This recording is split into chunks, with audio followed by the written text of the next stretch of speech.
एक्सप्रेसवेला आडोशी बोगदा या ठिकाणी प्रोपेलिन गॅसचा जो टँकर पलटी झालेला आहे, तर त्या अनुषंगानं त्यातून गॅसेसचं लिकेजचं प्रमाण वाढलेलं आहे आणि त्याकरता मुंबई लेन पूर्णपणे बंद करण्यात आली आहे आणि त्यामुळं वाहतूक कोंडी झालेली आहे.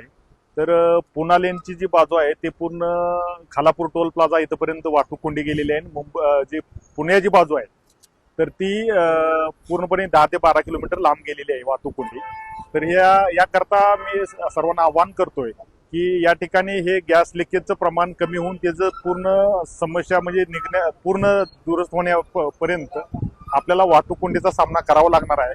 याकरता मुंबईला जाणारी जी पुण्याहून जी वाहतूक आहे ती जर तामिनी घाट मार्गे जर मुंबई आणि त्यासोबत इकडून कर्जत मार्गे थोडक्यात जर मुंबईला ठाणेकडे जर वाहतूक चालू केली तर निश्चितपणे त्याचा फायदा होणार आहे आणि शक्यतो या ठिकाणी वाहतूक कोंडी आणखी थोडे तास चालण्याची शक्यता आहे. NDRF टीम आणि त्यानंतर इथं जे अपघातग्रस्तांच्या मदतीसाठी जी टीम आणि त्यासोबत BPCL टीम हे तिन्ही टीम या ठिकाणी कार्यरत आहेत. त्यांच्याकडनं शर्थीचे प्रयत्न चालू आहेत. लवकरात लवकर याचं समस्या सुटू शकेल अशी अपेक्षा व्यक्त करतो.